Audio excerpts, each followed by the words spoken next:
ब्रह्मा मृत्यु के समान, माणिक पाषाण खडे जैसे, विटले चित्त प्रपंचापासूने,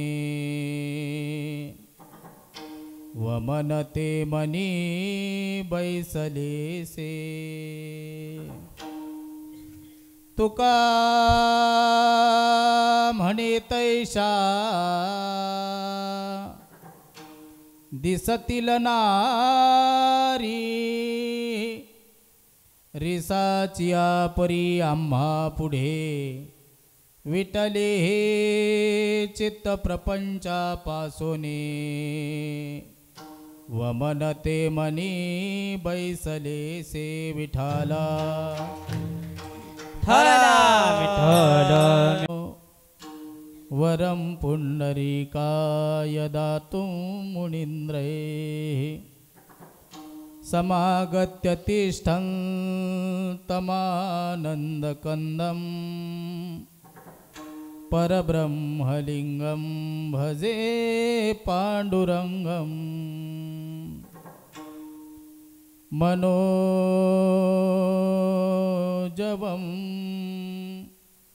मारुततुल्यवेगं, जितेन्द्रियं बुद्धिमतान्वरिष्ठं, वातात्मजं वानरयूथमुख्यं, श्रीरामदूतं शरणं प्रपद्ये।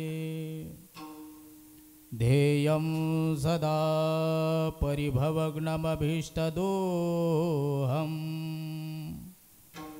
तीर्थास्पदं शिवविरिञ्चनुतं शरणं, मृत्योर्थिहं प्रणतपाल भवाब्धिपोतं, वन्दे महापुरुषते चरणारविन्दम्। वंशी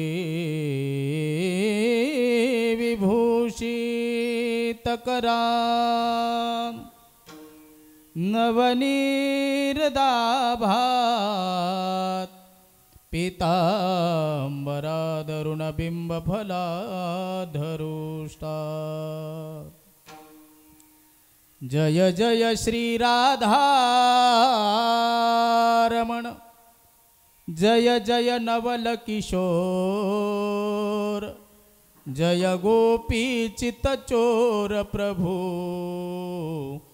जय जय माखन चोर। माझी वाणी तुझे वर्णी गुण नाम, माझी वाणी तुझे वर्णी गुण नाम, माझी वाणी तुझे वर्णी गुण नाम, माझी वाणी तुझे वर्णी गुण नाम, माझी वाणी तुझे वर्णी गुण नाम, माझी वाणी तुझे वर्णी गुण नाम, माझी वाणी तुझे वर्णी गुण नाम, माझी वाणी तुझे वर्णी गुण नाम। ऐसे देई प्रेम काही कळा, ऐसे देई प्रेम काही कळा, माझी वाणी तुझे वर्णी गुण नाम, माझी वाणी तुझे वर्णी गुण नाम। ऐसे देई प्रेम काही कळा, ऐसे देई प्रेम काही कळा, माझी वाणी तुझे वर्णी गुण नाम, माझी वाणी तुझे वर्णी गुण नाम, हे माझी वाणी तुझे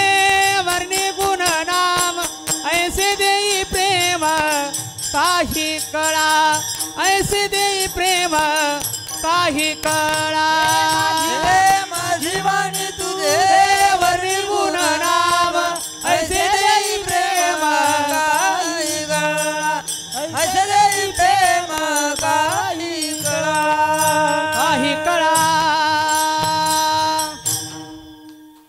माझी वाणी तुझे वर्णी गुणनाम ऐसे देई प्रेम काही कळा पांडुरंगा करू प्रथम नमन दुसरे चरण संताच्या त्यांच्या कृपादाने कथेचा विस्तारू बाबाजी सद्गुरु दास तुका मृत्युलोकी आम्हा आवडते परी नाही का हरी नामे वेन विटले हे चित्त प्रपंचापासोने वमनते मनी बैसलेसे.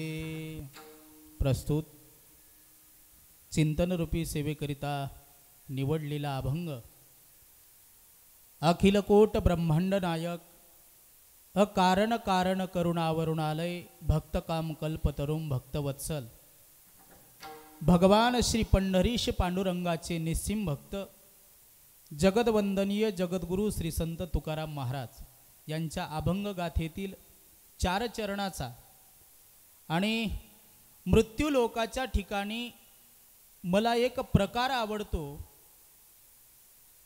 असं तुकोबराय अभंगाच्या प्रथम चरणामध्ये सांगतात. मृत्यूलोकी आम्हा आवडते परी. परी या शब्दाचा अर्थ होतो प्रकार. कोणता प्रकार तुकोबरायांना आवडतो तर नाही एका हरी नामेवेन भगवंताच्या नामाशिवाय मला काहीही एक आवडत नाही असं तुकोबराय अभंगाच्या प्रथम चरणात बोलतात. तुकोबरायच्या पुढे एखादा साधक असावा. त्या साधकांनी जगद्गुरु तुकोबरायांना प्रश्न करावा, महाराज तुमची पारमार्थिक भूमिका आमच्या लक्षामध्ये आली. पारमार्थिक भूमिका काय आहे ती आम्हाला कळाली, परंतु या प्रपंचाविषयी तुमचं मत काय आहे. तर तुकोबराय बोलतात, ओकलेली ओकारी मनुष्य खात नाही. खात नाही काय, त्या ओकारीकडे बघत सुद्धा नाही. ओकलेल्या ओकारीकडे बघितल्याच्या नंतर मनुष्याची जशी चिळस बुद्धी होते, तुच्छ बुद्धी होते, त्या पद्धतीने तुकोबराया बोलतात की या प्रपंचापासून माझं चित्त विटलं.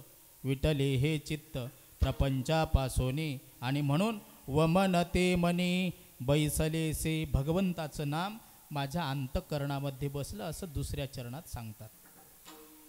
साधक जिज्ञासू वृत्तीचा होता. साधकाने तुकोबरायांकडे आग्रह पकडला, महाराज पारमार्थिक भूमिकाही कळाली, प्रापंचिक भूमिकाही कळाली, परंतु या जगतात अशा बऱ्याच वस्तू आहेत की त्या माणसाच्या मनाला मोह घालतात. त्यात पहिली वस्तू आहे सोनं. सोनं माणसाच्या मनाला मोह घालतं. म्हणून तर म्हणतात सोनेवाले कीर्तनात बसनेवाले कीर्तन होईपर्यंत सोना नाही. सोनेवाले सोना नाही. सोनं माणसाच्या मनाला मोह घालतं. त्यात दुसरा क्रमांक आहे रूप. रूप माणसाच्या मनाला मोह घालतं. रूपाने तुम्हा आम्हाला मोह घालावा यात नवल नाही, परंतु महादेवाला देखील रूपाने मोह घातला. नाथ भागवतात नाथ महाराज वर्णन करतात, कैलासीचा शंभूबाई आवडे मनाला, लागला भिल्लनी पाठी आता कोठे शोधू त्याला. कोण? वन देवन के बाबा भोले बाबा. महादेवाला सुद्धा रूपानी फसवलं तर तुम्ही आम्ही किस दरिया में खसखसाव.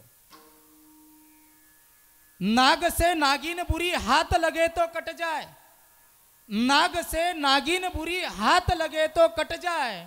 नागिन से नारी बुरी देखत लहरी आ जाए.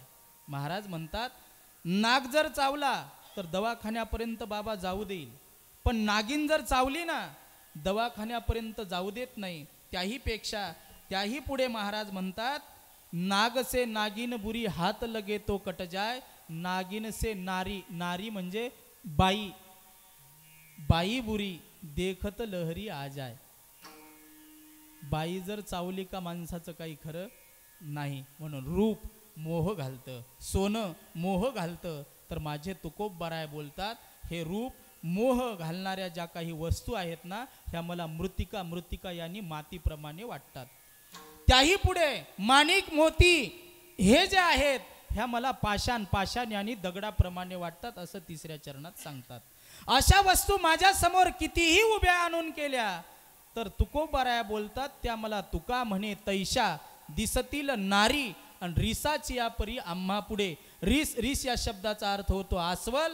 महाराज म्हणतात त्या आम्हाला अस्वलाप्रमाणे दिसतील. विठाला विठाला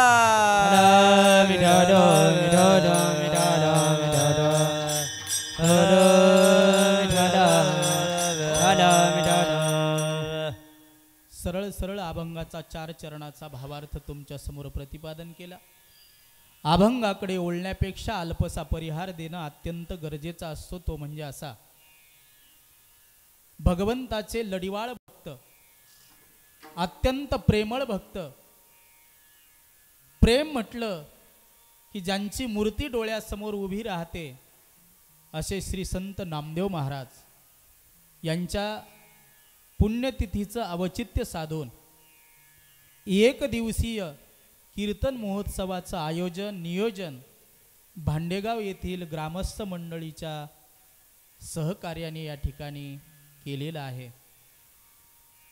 ज्यांच्यामुळे आज कीर्तनाला येण्याचा हा सुयोग माझ्या जीवनामध्ये प्राप्त झाला असे मृदंगाचार्य मृदंग महामेरू, माझ्यावरती विशेष प्रेम करणारे, गजर कीर्तनाचा यूट्यूब चॅनल अत्यंत गोड असं चालवतात, पारमार्थिक वारसाही चालवतात, प्रत्येकाच्या घराघरापर्यंत कीर्तन कथा पोहोचवण्याचं जे काम करतात, असे आमचे सोपानजी दादाच्या प्रेमामुळे या ठिकाणी हा कीर्तनाचा सुयोग माझ्या जीवनामध्ये प्राप्त झाला. मी माझं भाग्य समजतो आणि सोपान दादांना खूप खूप धन्यवाद देतो. एकदा जोरदार त्यांच्या नावाने टाळी वाजवून स्वागत करायचं. त्याचबरोबर या ठिकाणी ज्यांनी गायनाला अतिशय उत्कृष्ट अशी साथ दिली, गायन आचार्य गायन कोकिळा श्री हरिभक्तीपरायण नामदेवजी महाराज नलवाडे. अत्यंत गोड आवाज आहे. असं गायन ऐकल्याच्या नंतर रोगी माणूस सुद्धा निरोगी होईल, एवढं गोड गायन. कबीर महाराजांचा एक दोहा आहे, फार गोड वर्णन करतात कबीर महाराज. संगीत सेवा ईश्वर की कन कन में बसे है राम, रागिनी जो गाए रोगी को मिले आराम. रोगी माणसाला सुद्धा आराम होईल. अत्यंत गोड गायन ज्यांनी केलं नामदेव महाराज. त्याचबरोबर श्री हरिभक्तीपरायण गायन आचार्य संगीत विशारद संगीत अलंकार रामजी महाराज घ्यारकर महाराजांनाही खूप खूप धन्यवाद.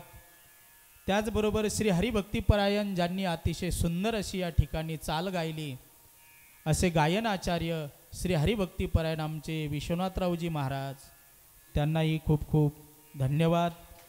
या ठिकाणी गावातील भांडेगाव येथील समस्त भजनी मंडळी सर्वांच्या चरणावर नतमस्तक होतो. विनेकरी बाबा आहेत, सोबदार बाबा आहेत, माझ्याबरोबर माझ्या कथेला जे नेहमी साथ करतात, पखवादही अतिशय गोड वाजवतात असे गौतमजी महाराज हिवळणेकर मृदंग सम्राट, त्यांना सुद्धा खूप खूप धन्यवाद.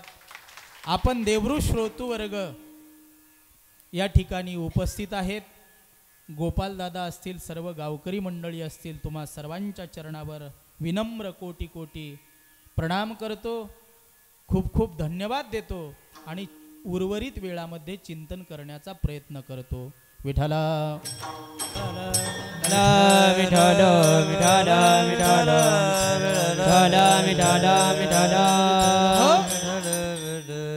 अभंग जगद्गुरु तुकोबारायांचा आहे.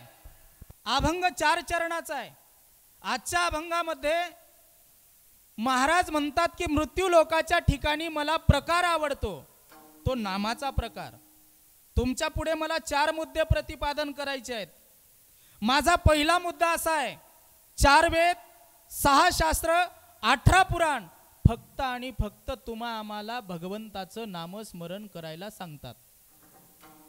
याला प्रमाण आहे. 4 वेदी जाण, 6 शास्त्र कारण, 18 पुराण हरिसी गाती. माझा दुसरा मुद्दा असा आहे, भगवंताने जो तुम्हा आम्हाला देह दिला, तो देह सुद्धा फक्त आणि फक्त भगवंताचं नामस्मरण करण्याकरताच दिला. यालाही प्रमाण आहे. देवे दिला देह भजना गोमटा. हा देह सुद्धा भजन पूजन करण्याकरताच दिला. दादा तुमचं काय नाव आहे? परमेश्वर दादा. परमेश्वर दादा, देह कशासाठी मिळाला हो? हा, भजन करण्यासाठी. आपण भजन करतो का? कबीर महाराज वर्णन करतात, ए खाया पिया सुख से सोया नाग जमाना खोया. खाया पिया सुख से सोया नाग जमाना खोया. सुख से सोया नाग जमाना खोया. खाया पिया सुख से सोया लाख जमाना पाया. औट हात का मानव देह, हरि औट हात का मानव देह अल्लाह ने तुझ दिया. खाया पिया सुख से सोया नाग जमाना खोया. खाया पिया सुख से सोया नाग जमाना खोया. खाया पिया सुख से सोया लाख जमाना पाया. खाया पिया सुख से सोया लाख जमाना खोया. कबीर महाराज वर्णन करतात, आउट हात का मानव देह अल्लाह ने तुझ दिया. खाया पिया सुख से सोया नाहक जमाना खोया. कबीर महाराज वर्णन करतात, अरे कहाँ से आया कहाँ जावेगा ये कुछ मालूम करना. 2 दिन की जिंदगानी बंदे होशियार होकर चलना. कौन किसी का साथी यारो कौन किसी का सगा. अंतकाल की सुध रखना नहीं पावे दगा. कुठून आलो, कशा करिता आलो, तुमचं आमचं ध्येय काय, तुमचं आमचं माध्यम काय. कबीर महाराज वर्णन करतात, तुम्ही आम्ही रिकामे हात घेऊन आलो आणि तुम्ही आम्ही रिकामे हात घेऊन जाणार आहे. खाली हाथ आया है तो खाली हाथ जाएगा. तूने जो कमाया है, तूने जो कमाया है, तूने जो कमाया है वो दूसरा ही खाएगा. खाली हाथ आया है तो खाली हाथ जाएगा. रिकामे हात घेऊन आलो आणि रिकामे हात घेऊन जायचं आहे, खाण्यापिण्याकरताच नाही. परमेश्वरजी बाबा, तुम्हाला प्रश्न करतो, सोपा आहे. खरं सांगा, फक्त खोटं नका बोलू. हा, तुम्हाला तुमच्या घरच्या बाईची शपथ आहे. पहा, खायचं कशासाठी हो परमेश्वर बाबा? खायचं कशासाठी? हा, जगण्यासाठी. आता सांगा, जगायचं कशासाठी? म्हणा खायसाठी. खायचं कशासाठी? जगायसाठी. जगायचं कशासाठी? तरी ते खायसाठीच म्हणतात. खायचं कशासाठी? जगायचं कशासाठी? तुम्ही आम्ही आलो कशासाठी? ज्ञानोबराया ज्ञानेश्वरीत गोड वर्णन करतात. पाहे पा शरीराची आगावा जया लागी आणि पांडवा. तो कार्यार्थू आघवा सांडोनिया. ज्ञानोबराय बोलतात, पाहे पा शरीराची आगावा जया लागी आणि पांडवा. तो कार्यार्थू आघवा सांडोनिया. शरीर रूपी गावाला येण्याचं तुमचं आमचं कर्तव्य वेगळं आहे. तुम्ही आम्ही आलो कशासाठी? भगवंताचं नामस्मरण करण्याकरता. 2 मुद्दे माझे क्लिअर झाले. तिसरा मुद्दा माझा असा आहे, या देहामध्ये जी काही इंद्रियाची व्यवस्था केली, हाताच्या जागी हात दिले, पायाच्या जागी पाय दिले, डोळ्याच्या जागी डोळे दिले, नाकाच्या जागी नाक दिलं, कानाच्या जागी कान दिले, ही इंद्रियाची व्यवस्था तरी भगवंताने कशाकरता केली? तर महाराज म्हणतात, दिले इंद्रिय हातपाय कान डोळे मुख बोलाया वचन, जेने तो जोडसे नारायण, नासे जीवपन भवरोग. इंद्रियाची व्यवस्था ही केली नामस्मरण करण्याकरताच. 3 मुद्दे माझे क्लिअर झाले. शेवटचा एकच मुद्दा राहिला. आतापर्यंत भगवंताने तुम्हा आम्हाला एवढा अवकाश दिला, म्हणजे उपजताच तुम्ही आम्ही मेलो नाही. त्यातल्या त्यात एवढी मोठी कोरोनाची महामारी आली, आणि एवढी महामारी आल्याच्या नंतर सुद्धा तुम्ही आम्ही जिवंत आहो. हे कशा करताय हो? कशा करताय जिवंत तुम्ही आम्ही?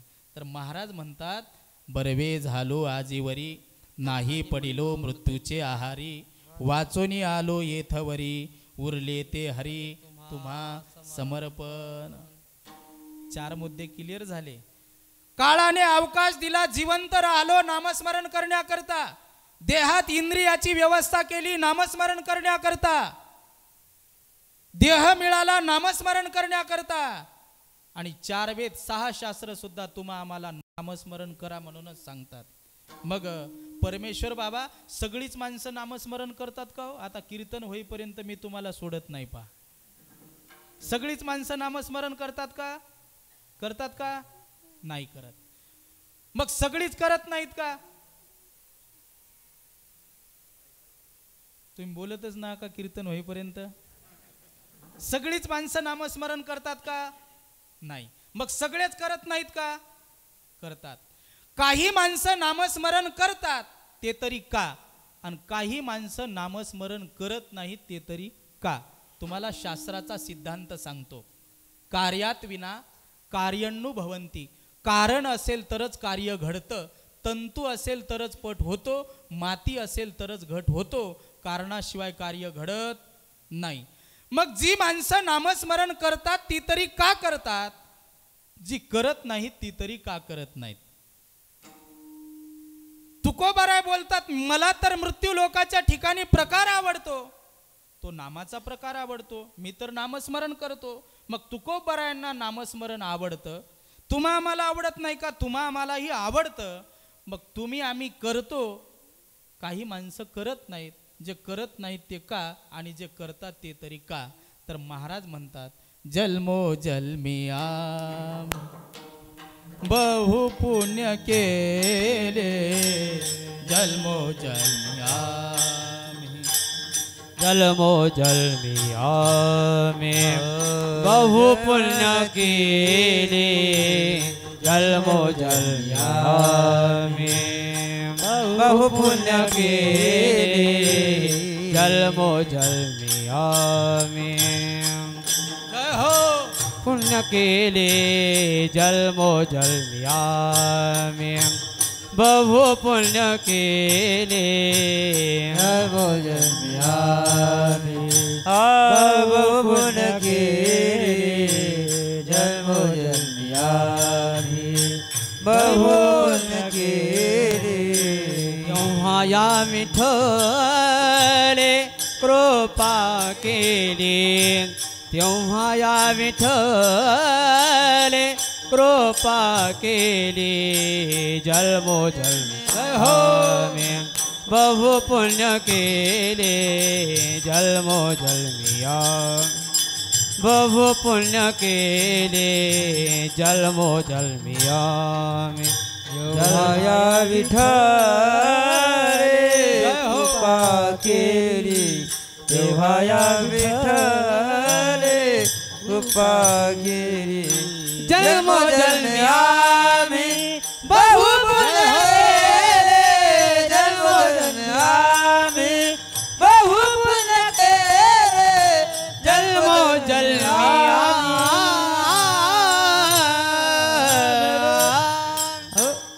जन्मो जन्मी आम्ही बहु पुण्य केले, तेव्हा या विठ्ठले कृपा केली. किंवा बहुत सुकृताची जोडी म्हणून विठ्ठली आवडी.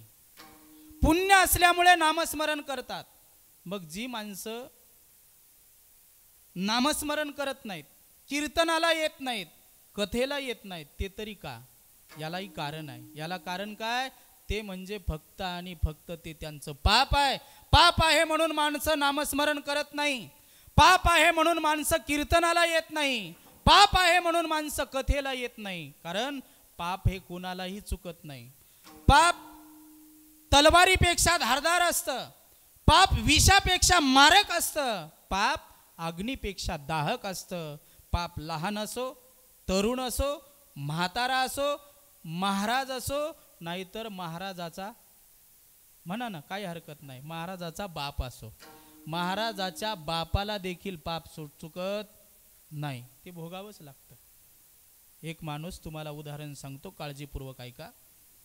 दृष्टांताच्या पोटात सिद्धांत दडलेला असतो. गाडीला सेल्फ मारला, चला म्हटले आज कुणीतरी प्रवीण महाराज आहेत, त्यांचं कीर्तन सोपानदादांनी भांडे गावात ठेवलंय, कीर्तनाला जाऊ. तो गाडीवर बसला, गाडीला सेल्फ मारला, गाडी चालू केली, त्याची गाडी गेटपर्यंत आली. गेटपर्यंत आल्याच्या नंतर परमेश्वर दादा समोरून त्याची साडीन आणि साडभाऊ आडवे आले. साडीन साडभाऊच म्हणतात ना, हां, साडीन आणि साडभाऊ आडवे आले. आता खरं सांगा, खोटं नका बोलू, तो माणूस कीर्तनाला येईल का घरी बसेलो? खरं सांगा, खोटं नका बोलू, तुम्हाला तुमच्या बायकोची शपथ आहे पहा. हां, घरीच बसणार आहे, कीर्तनाला येणार. कशाचं कीर्तन, कशाचं काय? साडीन आली, साडीन आली म्हणजे एवढ्यावर थांबत नाही तर पावनचार करावा लागतो, पावनचारावर थांबत नाही तर साडीसुद्धा घ्यावी लागते. बाबा, शोकांतिका कधी कधी या गोष्टीची वाटते. छत्रपती शिवाजी महाराज झाल्याच्या नंतर, जगद्गुरु तुकोबाराय झाल्याच्या नंतर, ज्ञानेश्वर माऊली झाल्याच्या नंतर तुम्ही आम्ही जन्माला आलो, ही तुमच्या आमच्याकरता भाग्याची गोष्ट आहे. छत्रपती शिवाजी महाराजांचा विषय म्हणजे डीजे लावून नाचण्यापुरताच मर्यादित नाही. छत्रपती शिवाजी महाराजांनी 18 पगड जातीचा समाज एकत्रित केला, स्वराज्याची स्थापना केली, आणि स्वराज्याची स्थापना करून तुम्हा आम्हावर छत्रपती शिवाजी महाराजांनी संस्कार दिलेत. संस्कार आज या देशात जर संस्कृती टिकून असेल तर ती फक्त आणि फक्त छत्रपती शिवाजी महाराजांमुळे आहे. क्या रे, किसी के पेट में से बाप पैदा होता था तो किसी के पेट में से सांप पैदा होता था, किसी के पेट में से पाप पैदा होता था, लेकिन जिजाऊ ऐसी माँ थी यारो जिसके पेट में से बापों का बाप छत्रपती शिवाजी महाराज का जन्म हुआ था. ते छत्रपती शिवाजी महाराज जन्माला आले, स्वराज्याची स्थापना केली, मठ मंदिर जाग्यावर राहिले, साधू संतांची परंपरा ही जाग्यावर टिकून ठेवली. आज आम्हाला एवढे मंदिर दिसले नसते, हे मंदिर आज दिसतायत, हे शिवाजी महाराजांचे उपकार आहेत. सांगू, छत्रपती शिवाजी महाराजांसारखा राजा जगाच्या पाठीवर परत कोणी झाला नाही. विजीसारखा तलवार चालून गेला, निधड्या छातीने हिंदुस्तान हादरून गेला, मुठभर मावळ्यांना घेऊन लाखो सैतानांना नडून गेला. स्वर्गात गेल्यावर ज्याच्या पुढे देवाने झुकून मुजरा केला, असा फक्त मर्द मराठा जिजाऊचा शोभा होऊन गेला. पुन्हा राजा झाला नाही आणि होणार सुद्धा नाही, लक्षात ठेवा. मला चिंतन करायचं आहे. त्या परंपरेत तुम्ही आम्ही जन्माला आलो, आणि आज दुर्दैव या गोष्टीचं वाटतं, वारकरी संप्रदायासारखा स्वच्छ संप्रदाय, वारकरी संप्रदायासारखा निर्मळ संप्रदाय जगाच्या पाठीवर तुम्हा आम्हाला पाहायला मिळणार नाही. गुरुनाम गुरु वैकुंठवासी आमचे भाऊ म्हणायचे, वारकरी संप्रदाय म्हणजे चिंधित गुंडाळलेला हिरा आहे. वारकरी संप्रदाय म्हणजे चिंधित गुंडाळलेला हिरा आहे. पण लोकांचं दुर्दैव आहे की लोकांचं जास्त लक्ष चिंधीकडे आहे आणि आतल्या मालाकडे कमी आहे म्हणायचे. ते अजून एक वाक्य वापरायचे, लोकांचं जास्त लक्ष पॅकिंगकडे आहे, आतल्या मालाकडे कमी आहे. ते त्याही पुढे जाऊन सांगायचे, लोकांचं लक्ष महाराज गाडीतून कोण्या उतरले याच्याकडे आहे, महाराजानं कीर्तनात काय दिवा लावला याच्याकडे अजिबात लक्ष नाही. ते अजून एक वाक्य बोलायचे, ये वारकरी संप्रदाय से जमाने को हिपा मिलती है, दर्द वाला कोई आया तो उसे दवा मिलती है, किसी से कुछ मिले या ना मिले जो ये संप्रदाय में है उसे दिन रात नामदेव राव जैसे साधू की दुआ मिलती है. नामदेव राय सारख्या साधूचा आशीर्वाद, जगद्गुरु तुकोबराय सारख्या साधूचा आशीर्वाद, ज्ञानोबराय सारख्या साधूचा आशीर्वाद या संप्रदायात मिळतो. या संस्कृतीनं तुम्ही आम्ही चालणारे आहो. पण मला चिंतन करायचं होतं की या देशात पूर्वी महिलांना नावं होती, आता साड्यांना सुद्धा नावं आली बाबा. 15-20 महिन्यापूर्वी आमच्या पुसदला एक अण्णा आहेत, त्यांचं कपड्याचं दुकान आहे. त्यांच्या दुकानमध्ये मी बसलो. एक 60-65 वर्षाची म्हातारी आजी दुकानात आली आणि अण्णाला विचारलं, म्हणे अण्णा साडी द्या. आता तो दुकानदार आहे. विचारलं आजीबाई कोणची साडी देऊ. त्यावेळेला त्यांनी नाव सांगितलं, बाईने नाव सांगितलं, म्हणे शांताबाई. कशाचं नाव? साडीचं नाव. त्याच्यानंतर एक साडी निघली होती 2016 साली. कोणती बाई? बाई कोण म्हणे हो वाड्यावर या? कशाला मार खायला निघली होती साडी. ही शोकांतिका आहे बरं का. 19 साली एक साडी निघली, तिचं नाव होतं सैराट. सैराट शब्दाचा अर्थ आहे धावणे. सैराट म्हणजे पळणे. आणि त्या पिक्चरचा डायरेक्टर, त्यांचं नाव नागराज मंजुळे. तो चोट्टा डायरेक्टर आहे. माझ्या तुकोबरायाचा 350 वर्षापूर्वी माझ्या तुकोबरायांनी सैराट शब्द गाथ्यात लिहून ठेवलेला आहे. बैसलो जयावरी सैराट ते जाय. सैराट शब्द त्यांनी चोरला, त्याच्यावर पिक्चर तयार केला. मला चिंतन करायचं आहे. मस्जिद मध्ये 4 वाजता एकच आवाज होतो, नमाज का टाइम हो गया है, आपने अपने बच्चों को भेज दो. याच्या व्यतिरिक्त काही एखादा आवाज ऐकायला मिळतो का? नाही. तुम्ही आम्ही गणपतीची स्थापना करतो. लोकमान्य टिळकांनी गणपतीची स्थापना केली. कशा करता? की माझ्या देशाचा नवयुवक, माझ्या देशाचा नवतरुण एकत्रित येईल, एका सतरंजीवर बसेल आणि चांगल्या विचाराची देवाणघेवाण होईल. म्हणून गणपतीची स्थापना केली. पण आपणच आपल्या देवी देवतांची विटंबना आपल्या हाताने करायला लागलो. त्या गणपती बाप्पा अग्रगण्य मान आहे. कोणत्याही शुभ कार्याला गणपती बाप्पाचा अग्रगण्य मान आहे. वक्रतुंड महाकाय सूर्यकोटी समप्रभ निर्विघ्नं कुरु मे देव सर्व कार्येषु सर्वदा. सर्व कार्याला शुभ असणारा गणपती बाप्पा. पण त्या बाप्पा पुढे गणपतीची स्थापना झाली का नको नको ती विचित्र गाणे वाजवल्या जातात. ओ मने माय व बबल्या इकच केसाव फुगे. ही शोकांतिका नाही, हे दुर्दैव नाही या देशाचं. तुम्ही आम्ही कोण्या परंपरेत जन्माला आलो, तुम्ही आम्ही कोण्या भारतीय संस्कृतीत जन्माला आलो, याचा आपण कधीतरी विचार केला पाहिजे. चला मला चिंतन करायचं होतं. साडीन आणि साडभाऊ आले म्हणजे ते तुम्हाला म्हटले का की तुम्ही कीर्तनाला जाऊ नका म्हणून म्हटले का हो? नाही. साडीन साडभाऊ समोरून आडवे आले म्हणजे ते आडवे आले नाही तर तुमचं पाप आडवं आलं. कीर्तनाला निघालेला माणूस साडीन साडभाऊ दिसले का निमित्ताने त्यांच्या घरी बसला. पापाने घरी बसवलं. मी नाही बोलत, महाराज वर्णन करतात. नामासी विणमुख तो नर पापिया. नामासी विणमुख तो नर पापिया. नामाची विमुख तो नर पापिया. नामाची विमुख तो नर पापिया.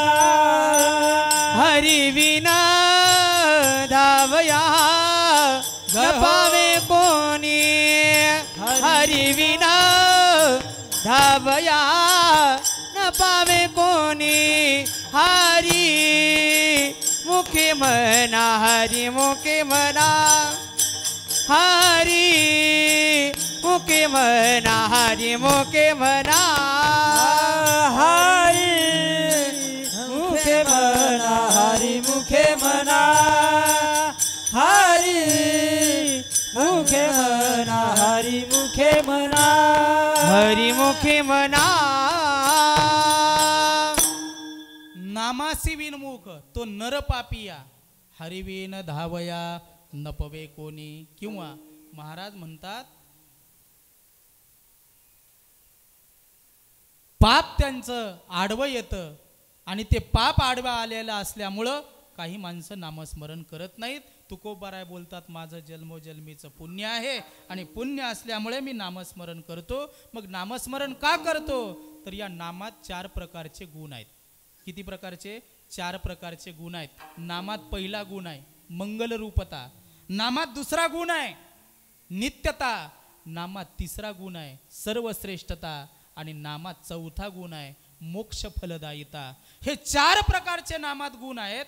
मग नामात ताकद किती आहे, नामात शक्ती किती आहे, महाराज वर्णन करतात. एक गोष्ट शक्यातली शक्य आहे, एक गोष्ट अशक्यातली शक्य आहे. नामस्मरण करणं शक्य आहे, नामस्मरण करणं शक्य आहे, पण ते अशक्य होऊन बसलं. परमेश्वर बाबा, जांभळीच्या झाडाला जांभूळ येणं शक्य आहे का अशक्य आहे? बोला बोला.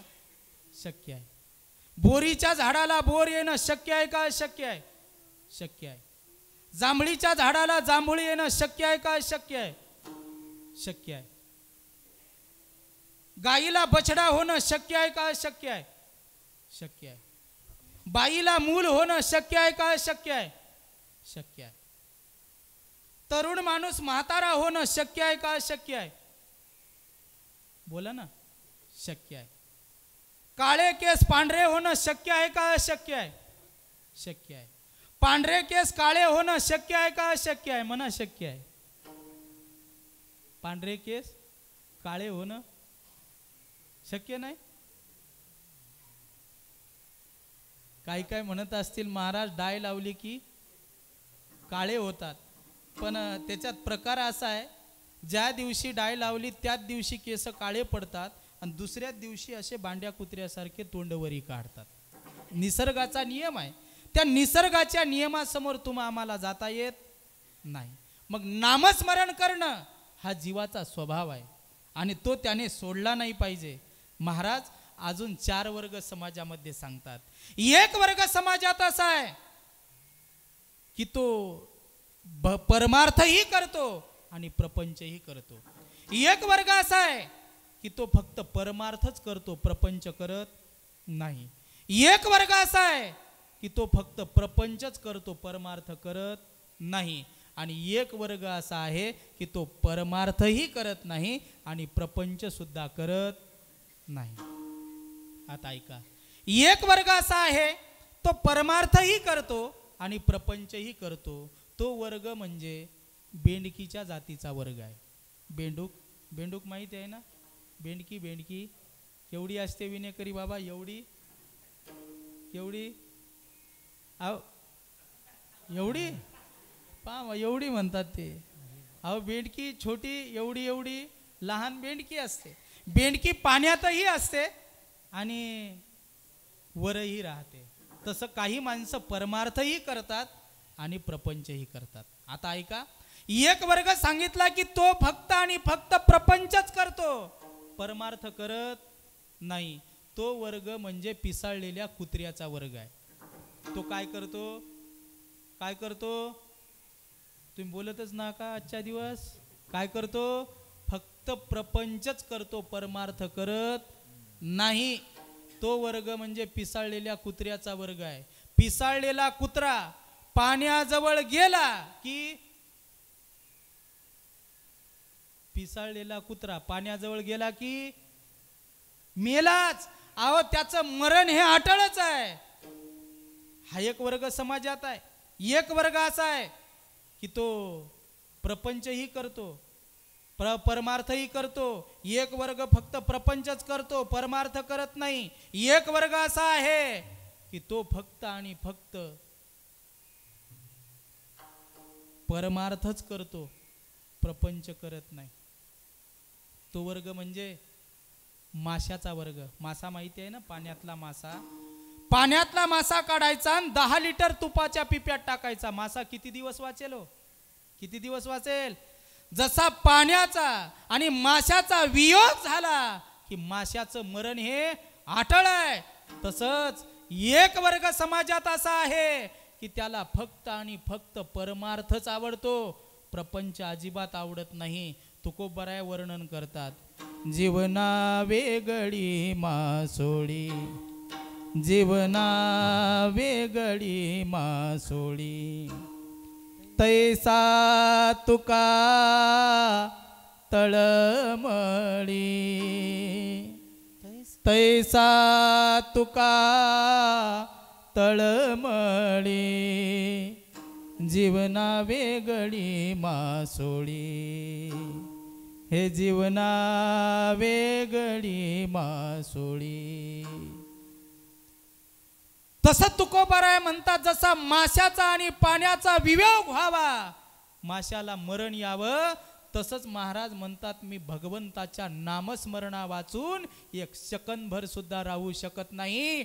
म्हणून मृत्यू लोकाच्या ठिकाणी मला प्रकार आवडतो अभंगाच्या प्रकार. मृत्युलोकी आमावडते परी, मृत्युलोकी आमावडते परी, मृत्युलोकी आम्हावडते परी, मृत्युलोकी आम्हावडते परी, मृत्युलोकी आमावडते परी, मृत्युलोकी आमावडते परी, मृत्युलोकी आम्हावडते परी, मृत्युलोकी आम्हावडते परी. नाही एका हरी नामे विना, नाही एका हरी नामे विना, विठ्ठल हे चित्त प्रपंचापासून, विठ्ठल हे चित्त प्रपंचापासून, नाही एक हरी नामे, नाही एक हरी नामे, विठ्ठल हे चित्त प्रपंचापासून, विठ्ठल हे चित्त प्रपंचापासून.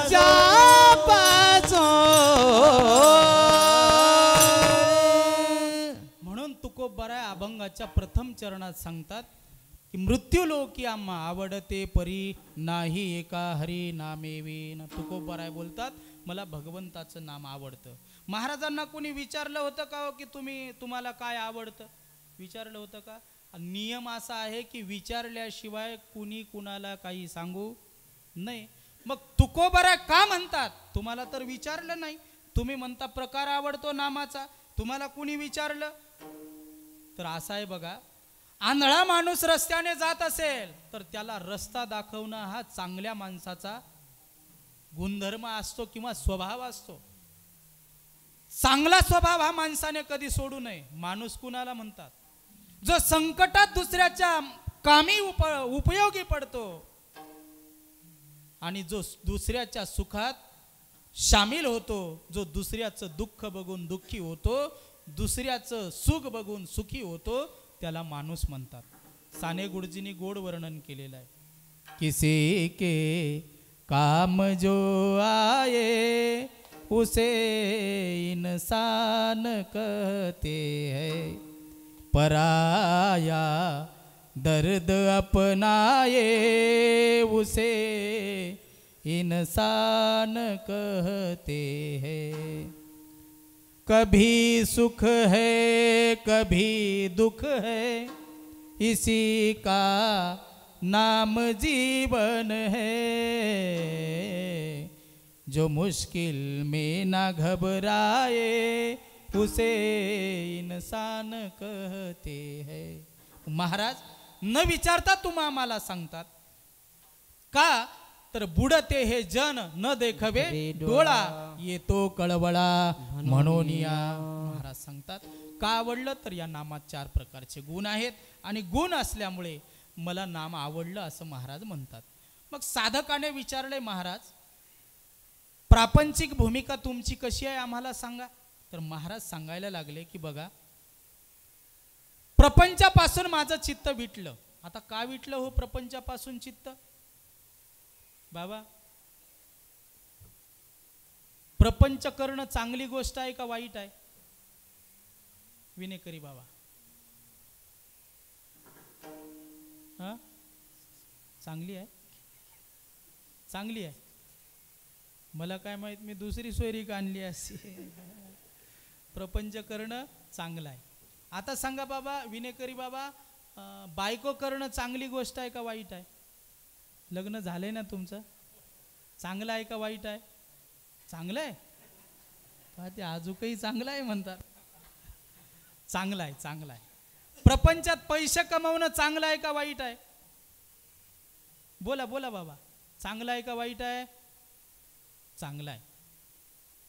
लग्न झाल्याच्या नंतर एखादा मुलगा एखादी मुलगी असावी असं प्रत्येकाला वाटतं, हे सुद्धा चांगलंच आहे. चांगलं आहे ना? चांगलं आहे ना? वा, ते जोऱ्याने म्हणले वा हो म्हणून. याचा अर्थ त्यांचे चिरंजीव त्यांना सांभाळतात. काय या परंपरेनं बाबा घालून दिलं मला समजत नाही. आई वडील म्हातारे झाल्याच्या नंतर आई वडिलांना सांभाळण्याची जबाबदारी मुलाच्या पक्षाकडे दिलेली आहे. आणि म्हणूनच मला असं वाटतंय की या महाराष्ट्रात अनेक वृद्ध अनाथ आश्रमाची निर्मिती झालेली आहे. परंपरेनं मायबाप सांभाळण्याची जबाबदारी जर मुलीकडे दिली असती ना, तर या देशात एकही वृद्ध अनाथ आश्रम आम्हाला पाहायला मिळाला नसता. कारण मुलीने मायबापाची अंतःकरणापासून सेवा केली असती. चिंतन करायचं आहे. प्रपंच करणं चांगली गोष्ट आहे. प्रपंचात पैसा कमावणं चांगली गोष्ट आहे. बायको करणं चांगली गोष्ट आहे. मुलबाळ होणं चांगली गोष्ट आहे. बाबा प्रत्येक गोष्टी चांगल्या बोलले तुम्ही. आता सांगा, माझ्या तुकोबारायसारखी पत्नी, तुकोबारायच्या पत्नीसारखी जर पत्नी एखादी भांडखोर निघाली तर प्रपंच करणं चांगली गोष्ट आहे का वाईट आहे? आता खरं सांगा, खोटं नका बोलू, तुम्हाला तुमच्या म्हातारीची शपथ आहे. चांगलं आहे का वाईट आहे? हा, आता कसं आहे? तरी चांगलं आहे. बापू लय धट आहेत, तरी चांगलंच आहे म्हणतात बापू. बरं ठीक आहे बाबा, चांगलं आहे तर चांगलं आहे. पण एक वाक्य तुम्हाला प्रत्येकाला बोलून जाईल बघा. मनुष्य ज्या वस्तूवर, ज्या गोष्टीवर, ज्या व्यक्तीवर अत्यंत जीवापाड प्रेम करतो, तीच वस्तू, तीच गोष्ट, तीच व्यक्ती तुमच्या आमच्या दुःखाला कारणीभूत आहे. आता विनेकरी बाबालाच विचारतो, बाबा खरं सांगा, तुमचं या जगात सगळ्यात जास्त प्रेम कोणावर आहे? पाते बायकोवरच म्हणतात. कुणावर? बायकोवर. बरं ठीक आहे बाबा, बायकोवर तर बायकोवर. आता सांगा, एका ताटात जेवणारे सख्खे दोन भाऊ वेगळी कोण करते? बायको. मग घरी गेल्यावर घ्याल का फारकत? नाही ना. ज्या वस्तूवर, ज्या गोष्टीवर, ज्या व्यक्तीवर तुम्ही जीवापासून, अंतःकरणापासून प्रेम करता, तीच वस्तू, तीच व्यक्ती तुमच्या आमच्या दुःखाला कारणीभूत आहे. एक किडा माझ्याकडे आला, मला बोलला, प्रवीण महाराज मला घर बांधायचं. म्हटलं तुला घर बांधायचं तर इंजिनियर सांग. इंजिनियर लावायचा नाही. म्हटलं मग मिस्त्री सांग. म्हणे मिस्त्री सांगायचा नाही. म्हटलं गिटी आणायची नाही, रेती आणायची नाही, विटी आणायच्या नाही, बांधी तार आण. म्हणे तारही आणायचा नाही. मग घर कसं बांधणार? ते म्हणे मी घर बांधतो. बापू तो किडा एवढा घर बांधण्यात रमला, एवढा रमला, बदमासानं स्वतःच्या घराला दरवाजा ठेवायचाच विसरला. कोण? किडा. मी नाही वर बोलत, काकड्यात गोड वर्णन केलेलं आहे. काकड्यामध्ये महाराज वर्णन करतात. काय वर्णन करतात महाराज? कुरकुट कोसल्याने घर सायासे केले, कुरकुट कोसल्याने घर सायासे केले, कुरकुट कोसल्याने घर सायासे केले, कुरकुट कोसल्याने घर सायासे केले, दोन्ही दार गुंफणीया आत गुंतू गुंतू मेले, दोन्ही दार गुंतुनिया आत गुंतू गुंतू मेले, सावध होई बा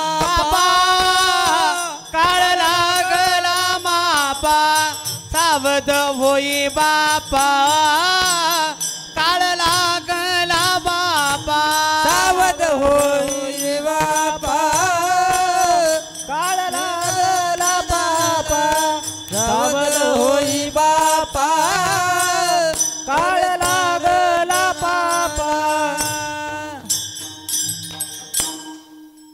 महाराज वर्णन करतात कृकुट कोसल्याने घर सायासे केले दोन्ही दार गुंफोनिया आता गुंतू गुंतू मेले. कोसला नावाचा किडा घर बांधण्यात रमला स्वतःच्या घराला दरवाजा ठेवायचा विसरला मधात गुंतून गुंतून मरायचं काम पडलं. कशाचा परिणाम कशाचा परिणाम घर नावाच्या वस्तूवर प्रेम केलं त्याच वस्तूनं दुःख दिलं मधात मरावं लागलं. म्हणून घर सुद्धा विनेकरी बाबा तुमचं आमचं नाही. घर कोणाचं आहे कोणाचं कोणाचं घर हा कोणाचं घर आपलं आहे का नाही. नाही कीर्तन झाल्यावर देता का माझ्या नावचं करून राहतो इथेच नाही म्हणतात ते. घर पण आपलं नाही. घर विटीचं गिटीचं रेतीचं गजाचं सिमेंटचं का आपलं आपलं नाही. आणि त्या घरातून मला एक दिवस बाहेर पडायचं आहे म्हणतात. असं एका कविकाराने गोड वर्णन केलेलं आहे. जिंदगी एक किराए का घर है एक ना एक दिन बदलना पड़ेगा मौत जब तुझको आवाज देगी घर से बाहर निकलना पड़ेगा. त्या घरातून एक दिवस बाहेर पडायचं आहे. ते घर भाड्याचं आहे. चांद के बाद होगा सवेरा देखना है अगर दिन सुनहरा पाव फूलों पे रखने से पहले तुझ पे कांटों पे चलना पड़ेगा. जिंदगी एक किराए का घर है एक ना एक दिन बदलना पड़ेगा मौत जब तुझको आवाज देगी घर से बाहर निकलना पड़ेगा. या प्रपंचात प्रत्येक वस्तूवर प्रेम करा ती तुम्हाला दुःख देईल. माझे ज्ञानोबराय बोलतात यया फलना चुंबिता. ज्याला फल नाही ज्याला फूल नाही निष्कारण माणसाने त्या वस्तूवर व्यक्तीवर प्रेम करू नये. म्हणूनच माझे तुकोबाराय बोलतात मला ते 4 नामाचे प्रकार आवडल्यामुळे नाम मृत्यू लोकाच्या ठिकाणी आवडतं. मग प्रपंचात सगळ्या गोष्टी बाबांनी चांगल्या सांगितल्या तरी सुद्धा तुकोबाराय का बोलतात या प्रपंचापासून माझं चित्त विटलं. तर आता काळजीपूर्वक ऐका. या प्रपंचात 4 प्रकारचे दोष आहेत. जसे नामात 4 प्रकारचे गुण आहेत तसे या प्रपंचात 4 प्रकारचे दोष आहेत. प्रपंचात पहिला दोष आहे कोणता क्षणिकता हा दोष आहे. प्रपंचात दुसरा दोष आहे दुःखरूपता. प्रपंचात तिसरा दोष आहे विपरीतता आणि प्रपंचात चौथा दोष आहे सातिशयता. हे 4 प्रकारचे दोष आहेत. क्रमाक्रमाने आपण यांचा विचार करू. क्षणिकता. क्षणिकता म्हणजे माणसाचा जीवन जगत असताना प्रपंचामध्ये एका क्षणाचा सुद्धा भरोसा नाही. क्षणभंगूर नाही भरवसा वारे सावध तोडा माया आशा काही न चले मग गळा पडेल फासा पुढे हुशार थोर आहे ओळसागा. क्या भरोसा है इस जिंदगी का क्या भरोसा है इस जिंदगी का भरोसा है इस जिंदगी का क्या भरोसा है इस जिंदगी का. साथ देती नहीं साथ देती नहीं साथ देती नहीं ये किसी का क्या भरोसा है इस जिंदगी का क्या भरोसा है इस जिंदगी का क्या भरोसा है इस जिंदगी का. साथ देती नहीं साथ देती नहीं साथ देती नहीं ये किसी का क्या भरोसा है इस जिंदगी का क्या भरोसा है इस जिंदगी का क्या भरोसा इस जिंदगी का जिंदगी का क्या भरोसा है इस जिंदगी का, सांस देती नहीं हर किसी का. क्या भरोसा आहे, एका क्षणाचा सुद्धा भरोसा नाही. म्हणून हा प्रपंचातला दोष आहे. नामस्मरण करत असताना देवाबद्दल निष्ठा असणं, देवाच्या नामाबद्दल निष्ठा असणं अत्यंत गरजेचे असते बाबा. 10-15-20 दिवसापूर्वीची घटना आहे. सोपान दादा, आपल्या हिंदू धर्माचा एक मुलगा, हिंदू समाजाचा एक मुलगा फुटबॉल खेळण्यामध्ये त्याचा अमेरिकेत नंबर लागला. तो अमेरिकेमध्ये गेला. गेल्याच्या नंतर तिच्या एका कोचनी त्याला विचारलं, काय रे दादा तुझ्या गळ्यात आहे त्याला काय म्हणतात. त्याने सांगितलं म्हणे, महाराज याला माळ म्हणतात. काय असते म्हणे ही माळ. त्याने सांगितलं, माझ्या भगवंताने कंठस्थ ठेवलेली ही माळ आहे, हिला तुळशीची माळ म्हणतात, ही आमची माता आहे. त्या कोचनी सांगितलं, अमेरिकेच्या गळ्यातली तुला माळ बाहेर काढून ठेवावी लागेल आणि त्यानंतरच तुला फुटबॉल खेळता येईल. त्या मुलाने गोड उत्तर दिलं, मी निष्ठा सांगतोय. तो बोलला, कोच साहेब माझ्या जीवनातला फुटबॉल निघून गेला तरीही चालेल, माळ माझी माता आहे, ती माझी आई आहे, मेलं तरीही गळ्यातली माळ काढणार नाही, फुटबॉल निघून गेला तरीही चालेल, याला निष्ठा म्हणतात. आणि ही निष्ठा नामस्मरण करत असताना, परमार्थ करत असताना प्रत्येकाच्या अंतःकरणामध्ये असणं अत्यंत गरजेचे आहे. निष्ठे वाचून परमार्थ होत नाही.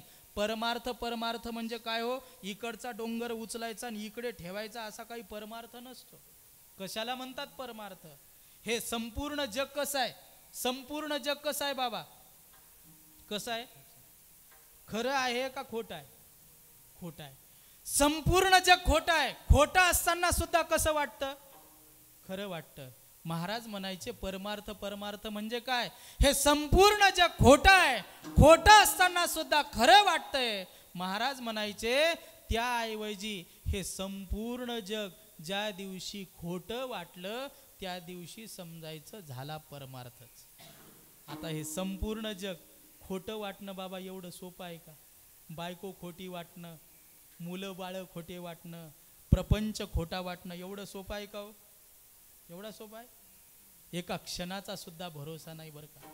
काल परवा आमच्या पुसदला एका मुलीने त्या पूस नदीवरच्या पुलावरती 15 वर्षाची मुलगी आणि 15 वर्षाच्या मुलीने आत्महत्या केली. लक्षात ठेवा. काय भरोसा आहे माणसाचा. तुम्ही आम्ही इथून उठाल का नाही, घरी जाल का नाही याची गॅरंटी नाही, शाश्वती नाही. मी इथून कीर्तन करून घरी जाईल का नाही याची सुद्धा गॅरंटी नाही, नो गॅरंटी आहे. काय भरोसा आहे माणसाचा. बाकी सगळे सुखाचे सोबती असतात. सुख के सब साथी दुख में ना कोई. सुख के सब साथी दुख में ना कोई,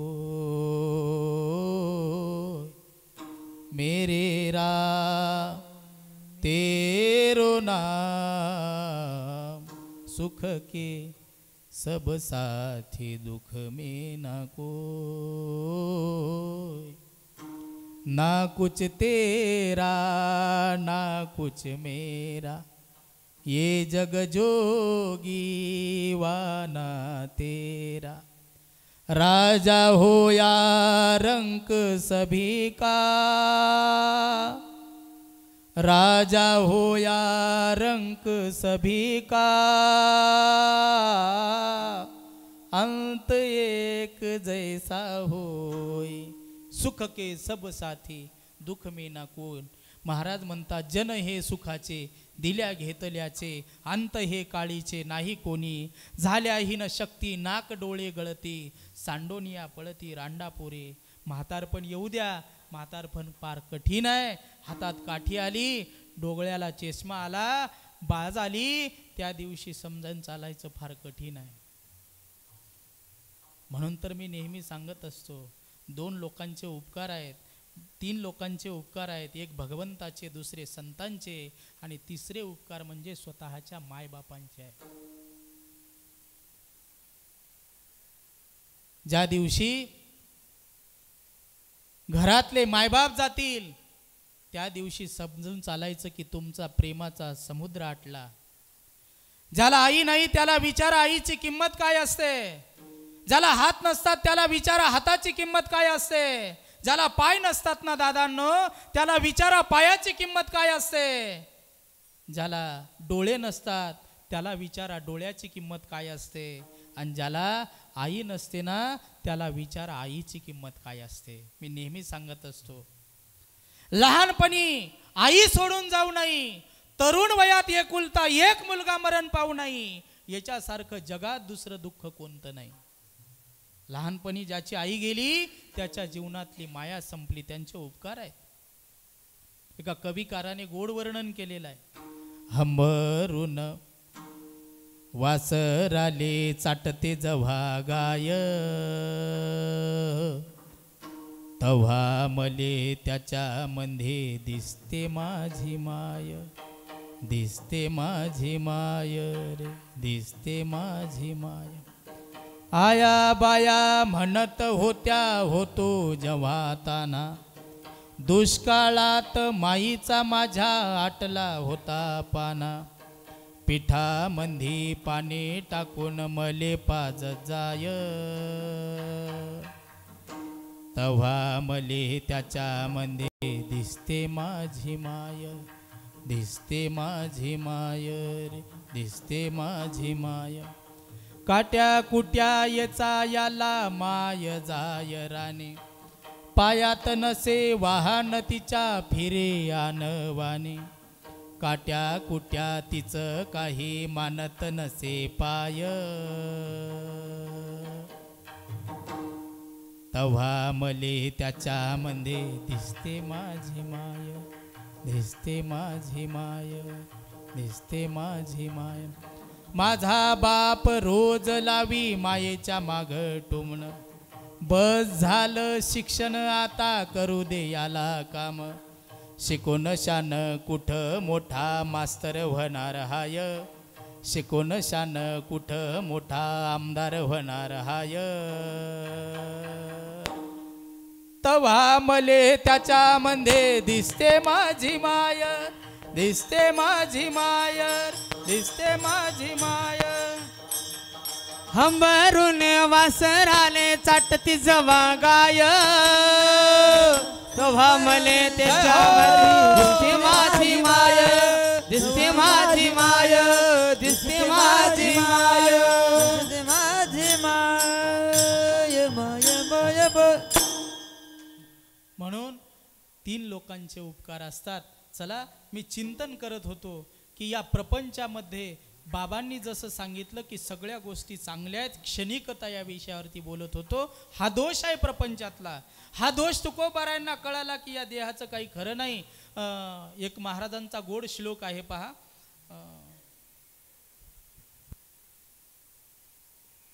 विठाला विठाला विठ्ठल विठ्ठल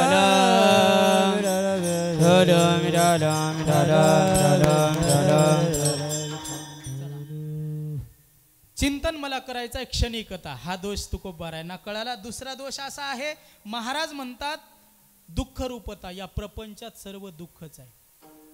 प्रपंच हा कसा आहे दुःख रूप आहे. संसार दुःख मूळ चौकडे इंगळ किंवा दुःख बांधवडी आहे हा संसार. सुखाचा विचार नाही कोठे. प्रपंचात सगळीकडे दुःख आहे. कबीर महाराजांनी वर्णन केलेलं आहे. कबीर महाराज गोड वर्णन करतात. जो देखे सो दुखिया बाबा सुखिया कोई नहीं रे. जो देखे सो दुखिया बाबा सुखिया कोई नहीं रे.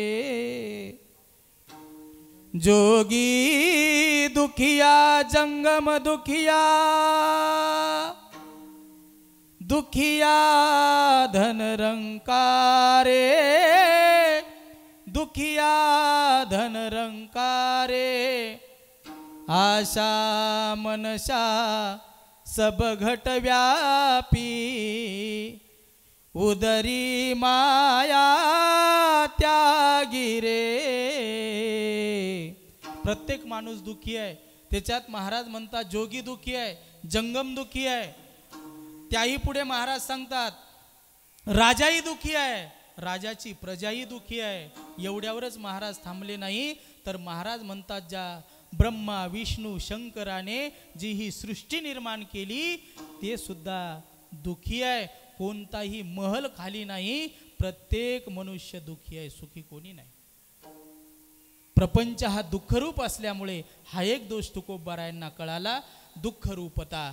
आणि तिसरा दोष आहे विपरीतता. विपरीतता म्हणजे या प्रपंचामध्ये बायकोनी आंबा म्हटलं की मालक चिंच म्हणतो, मालकाने चिंच म्हटलं की बाई आंबा म्हणते. आणि मला एरवी तरी असं वाटतं की प्रपंचात लग्न झाल्याच्या नंतर विनेकरी बाबा बाई म्हणतच असते. तुम्हाला तर काही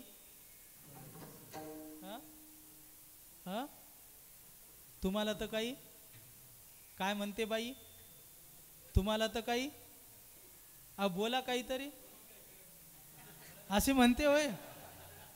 तुम्हाला तर काही कळतच नाही. हा जुना शब्द झाला, आताचे नवीन शब्द आहे. बाई म्हणत असते तुम्हाला तर काही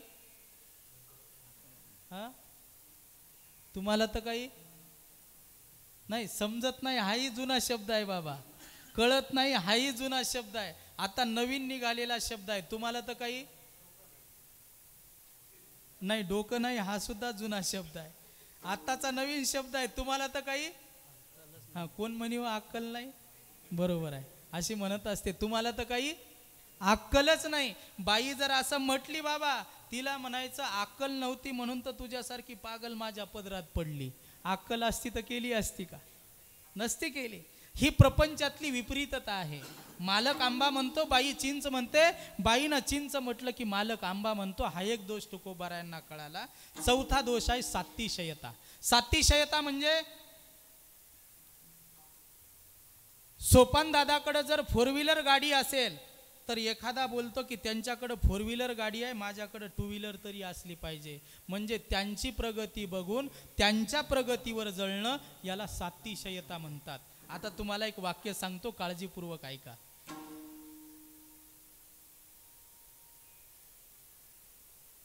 छत्रपती शिवाजी महाराजांना त्रास देणारे इंग्लंड अमेरिकेचे लोक नव्हते. कुठले होते हो? घरातलेच होते. साधू संतांना त्रास देणारे या देशातलेच लोक होते, बाहेर देशातले नव्हते. आपलेच माणसं आपल्याला त्रास देत असतात, आपलेच माणसं आपला विश्वासघात करत असतात आणि जवळचेच माणसं आपल्या प्रगतीवर जळत असतात. लांबचे येत नसतात. येतात का? लांबचे येत नाहीत. डीडी सह्याद्री चॅनलवर 6-6:30च्या दरम्यान एक गाणं लागतं पहा. गाणं गोड आहे, त्याचा भाव फक्त चांगला घ्या. गाणं कोणचं आहे? हे काळी आई धनधान्य देई, जोडती मनाची नाती, आमुची माती आमुची मानस. याचा अर्थ कळाला का तुम्हाला?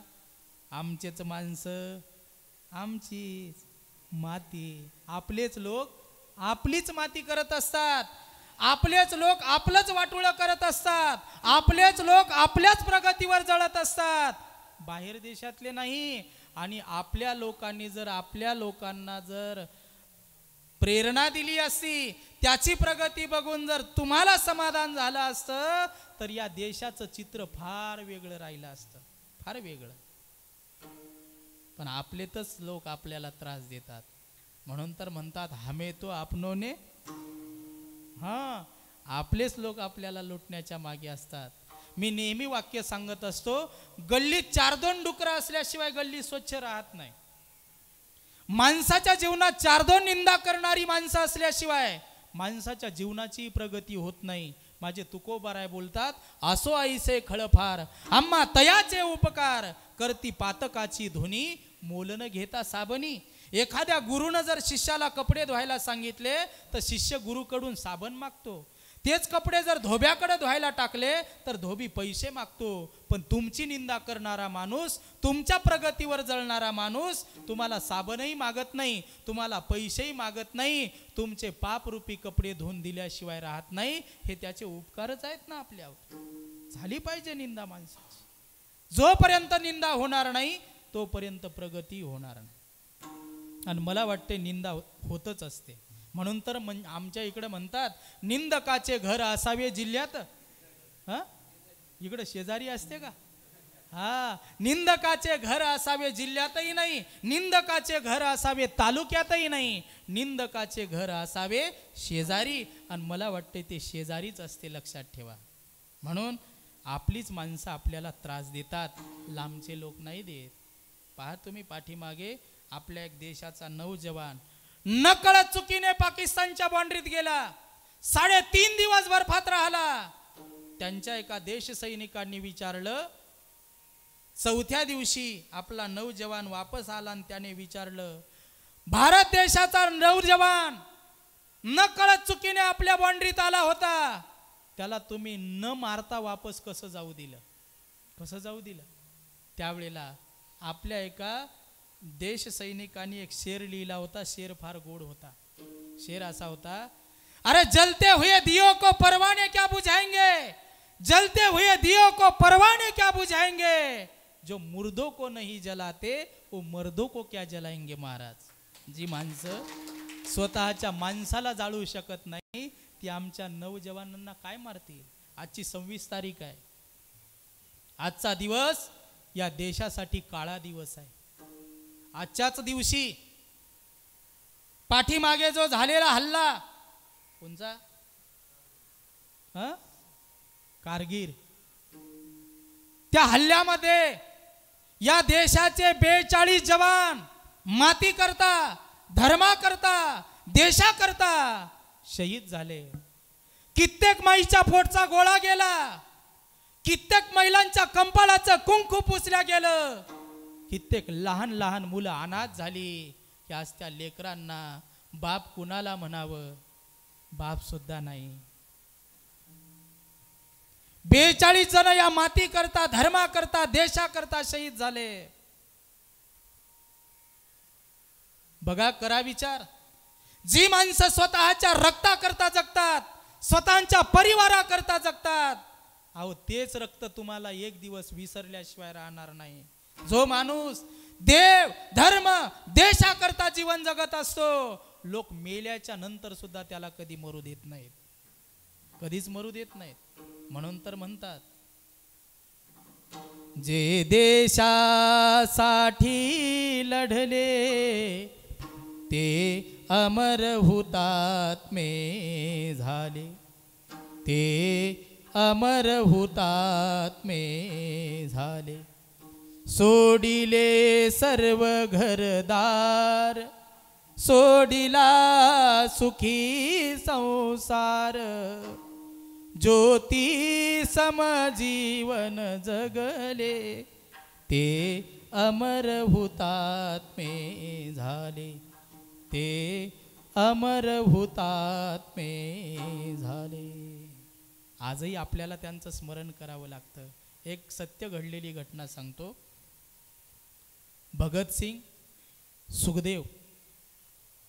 भगतसिंगाचं वय 15 वर्षाचं. 15 वर्षाच्या वयामध्ये देवधर्म देशाचा विचार करायचा म्हणून 2-4 वर्षाचा कालावधी घालवला. आईनं सांगितलं, बाळ भगत, ही 50ची नोट घे, बाजारात जा. कशा करता? बाळ, तुला उद्या बघण्याकरता पाहुणे येणार आहेत. त्यावेळेला भगत सांगतो, आई बाजार आणू? म्हटले हा.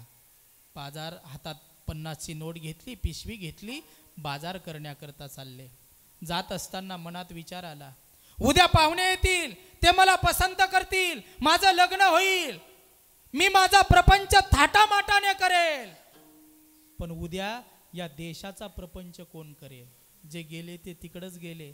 नंतर महाराज ते बॉम्बस्फोटचं प्रकरण झालं, त्यांना जेलमध्ये बंद करण्यात आलं. आणि जेलमध्ये बंद करण्यात आल्याच्या नंतर भगतसिंगांना 2 दिवसानं फाशीची शिक्षा सुनावली होती. म्हणून भगतसिंगाची आई भगतसिंगांना जेलमध्ये भेटण्याकरता आली. भगतसिंगाची आणि आईची नजरेवर नजर झाली. त्यावेळेला भगतसिंगाची आई रडायला लागली. त्यावेळेला इंग्रज तिथेच होते. भगतसिंगानं आईकडे बघितलं. माँ रोना नहीं माँ वीरों की माँ कभी रोती नहीं. भगत, उद्या 2 दिवसाने माझा पुत्र फासावर चढणार आहे बाळा, याच्याकरता नाही रे रडत मी. आई, मग तू का रडते? आई, आता जर तू रडली तर उद्या हरामखोर इंग्रज म्हणतील की बघा एका शूराची आई आपल्या मुलाकरता कशी रडत आहे. माँ रोना नहीं माँ, तू तो वीरों की माँ है. आईनं सांगितलं, बाळ भगत, अरे 2 दिवसानं तू फासावर चढणार आहे भगत, याच्याकरता नाही रे रडत भगत. मग कशा करता रडते माँ?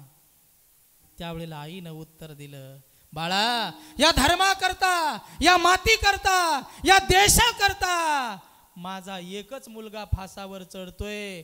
मला जर 5 मुलं असते आणि 5ही मुलं धर्माकरता, देशाकरता माझ्या डोळ्यासमोर जर फासावर चढले असते तर मी हसत हसत त्यांना सलामी दिली असती. काय माईचा अंतःकरण आहे, लक्षात ठेवा. जी माणसं देवधर्माकरता, देशाकरता जगतात आणि देवधर्म देशाकरता मरतात, आजही आपल्याला त्यांचं स्मरण करावं लागतं. म्हणून 42 जण या मातीकरता आजच्या दिवशी शहीद झाले. त्या माझ्या क्रांतीवीरांना, त्या माझ्या शहीदांना मी कीर्तनाच्या माध्यमातून भावपूर्ण श्रद्धांजली देतो. चिंतन करत होतो मी, सातिशयता. प्रगती कुणाची होत असेल तर कुणाच्या प्रगतीवर जळू नका. ज्याच्या कर्मात जे लिहिलेलं असतं ते त्याला मिळत असतं. प्रारब्धा वाचून अन्नमान धन हे तो प्रारब्ध अधीन, प्रारब्धाच्या पलीकडे जात नसतं.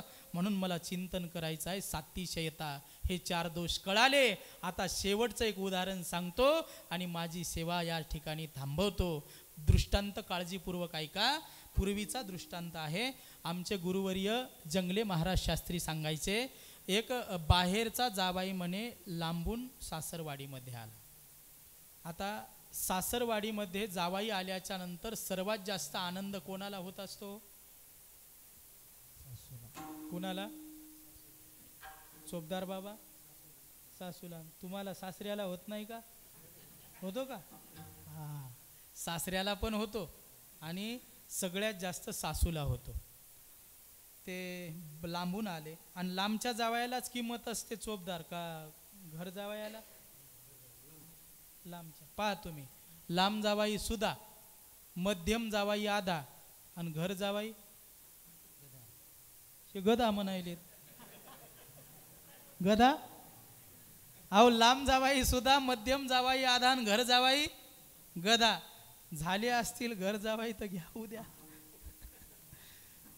लांबच्या जावयाला किंमत असते, घर जावयाला नसते. जसं बाईनं माहेराला 2दा जावं, केव्हा केव्हा एकदा दिवाळीच्या सणाला जावं आणि एकदा रक्षाबंधनला जावं. वारकऱ्यांनी 2दा जावं पांडुरंगाकडे, भगवंताकडे. केव्हा? आषाढी आणि कार्तिकी. विसरू नका मज सांगत असे गुज पंढरी राव. तसं माणसाने 2दा सासरवाडीला गेलं पाहिजे. एकदा दिवाळीला बाईला आणायला गेलं पाहिजे आणि एकदा कधी वेळ मिळाला त्या रूटनी, रस्त्याने जर चाललो तर गेलं पाहिजे. बार जर गेले तर परिचयात आवडण्याभोवती असते, जास्त किंमत राहत नाही. अति परिचय झाला का किंमत माणसाची शून्य होत असते. म्हणून परिचयात आवडण्याभोवती होऊ नये.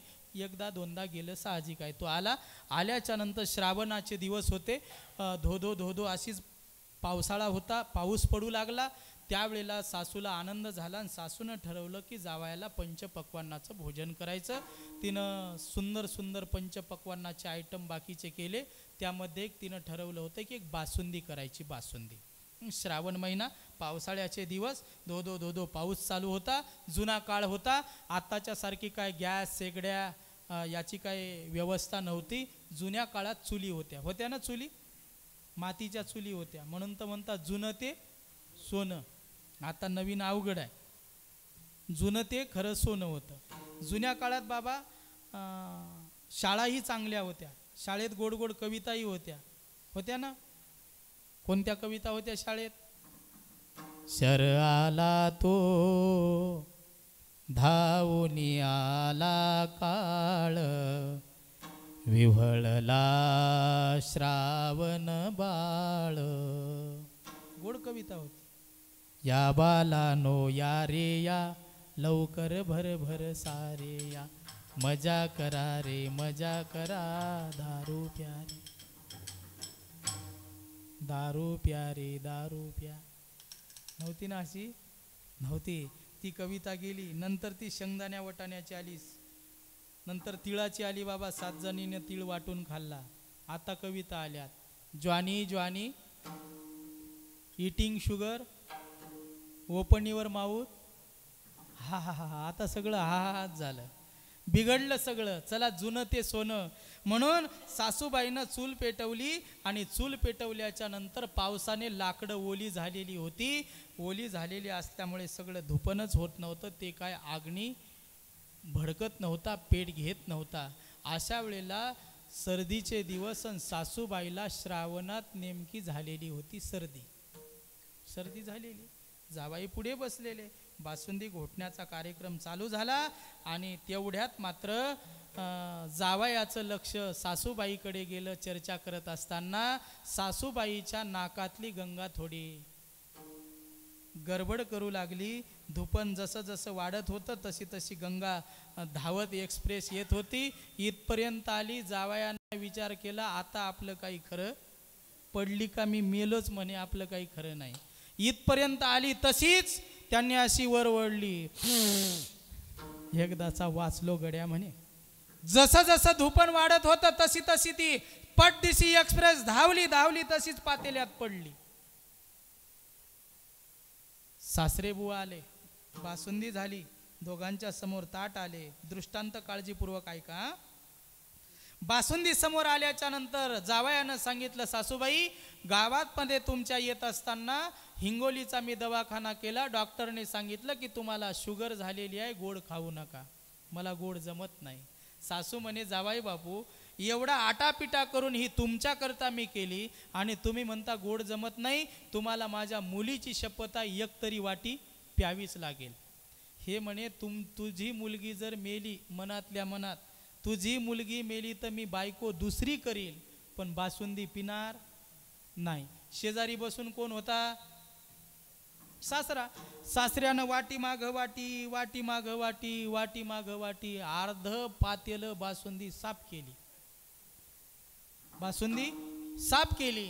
दृष्टांत माझा संपला. सिद्धांत हा घ्यायचा, जावाई म्हणजे जगद्गुरु तुकोबाराय. जावाई म्हणजे जगद्गुरु तुकोबाराय. त्यांच्या समोरची बासुंदीची वाटी म्हणजे हा प्रपंच. सासरा म्हणजे तुम्ही आम्ही, आणि सासऱ्या समोरची वाटी म्हणजे आपला प्रपंच. तुम्हा आम्हाला प्रपंच कळाला, प्रपंचातले दोष कळाले नाही, म्हणून सासऱ्यानं जशी वाटी माग वाटी, वाटी माग वाटी पिली, तसं तुम्हा आम्हाला प्रपंचातले दोष न कळाल्यामुळे तुम्हा आम्हाला प्रपंच आवडतो. आणि तुकोबाराय म्हणजे जावाई. जावयानं बासुंदी का पिली नाही, तर त्याला त्या बासुंदीतले दोष कळाले, आणि दोष कळाल्यामुळे तुकोबाराय बोलतात की या प्रपंचातले जावयाला जसे बासुंदीतले दोष कळाले, तसे मला या प्रपंचातले हे 4 दोष कळाले. आणि हे 4 दोष कळाल्यामुळं तुकोबाराय बोलतात या प्रपंचापासून चित्त विटलं. अभंगाच्या 2ऱ्या चरणात विठले हे रीता प्रपंच पासून, हो विठले चित्ता प्रपंच पासून, हो विठले चित्ता प्रपंच पासून, हा विठ्ठल हे चित्त प्रपंच पासून,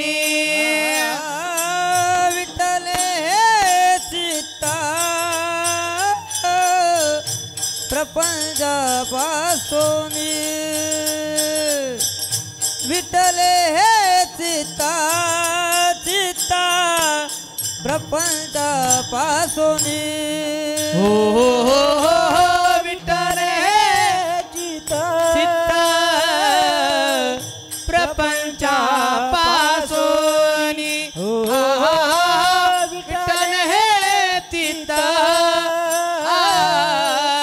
प्रपंचा पासून वमनते माने बैसले से वमनते माने बैसले से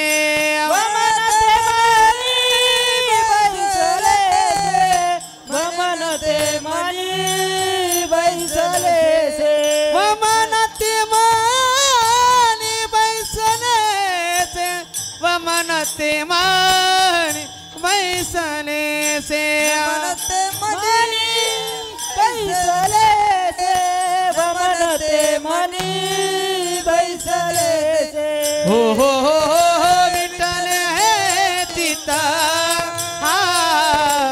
प्रपंचा पासून विठ्ठल हे चित्ता प्रपंचा पासून हे चित्ता प्रपंच पासून विठ्ठल हे चित्ता प्रपंच पासून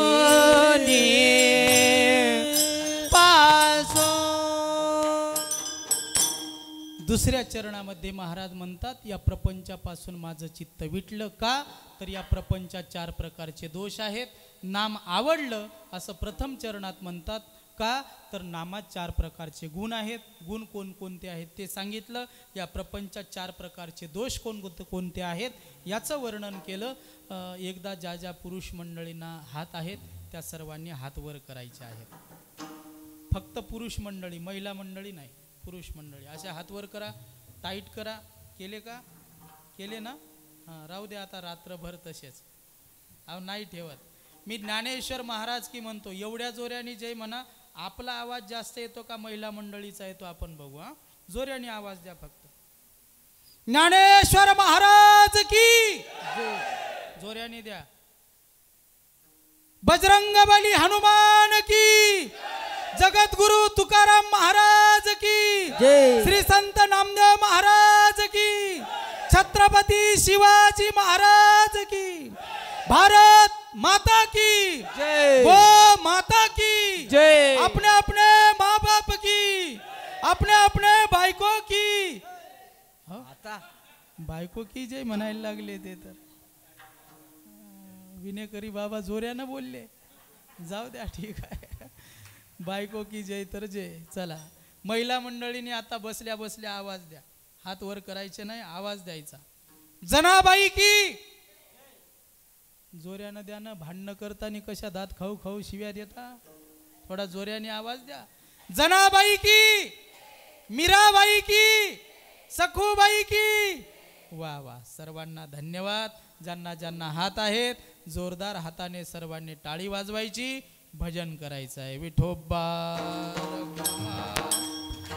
बारखुमाया ओ बारखुमाया हो बारखुमाया ए बारखुमाया हो बारखुमाया ए जो बारखुमाया हो बारखुमाया ए जो बारखुमाया हो बारखुमाया ओ बारखुमाया हो बारखुमाया ए जो बारखुमाया हो बारखुमाया हो बारखुमाया हो ए जो बारखुमाया हो बारखुमाया हो बारखुमाया हो बारखुमाया हो बारखुमाया हो बारखुमाया हो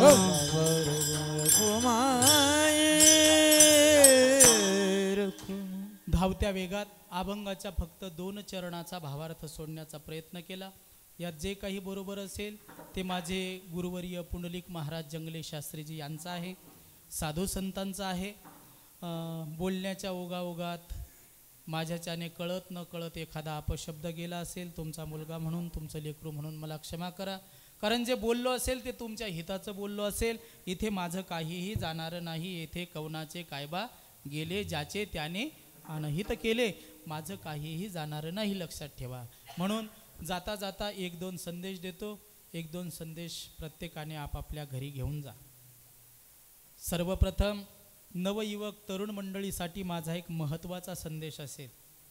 छत्रपती शिवाजी महाराजांनी आपल्याला शिकवण ही आदर्शाची शिकवण दिली, परंपरेची शिकवण दिली.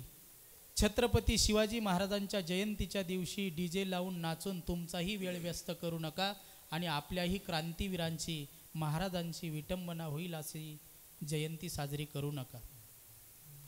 दुश्मनांचा सुद्धा विश्वास माझ्या छत्रपती शिवाजी महाराजांवरती होता. दुश्मनांनी सुद्धा म्हणावं कि शिवबा किसी की उंगली काट सकता है, शिवबा किसी की उंगली काट सकता है, शिवबा किसी की गर्दन काट सकता है, लेकिन शिवबा किसी औरत पे हाथ नहीं डाल सकता. हा दुश्मनांचा विश्वास छत्रपती शिवाजी महाराजांवरती होता.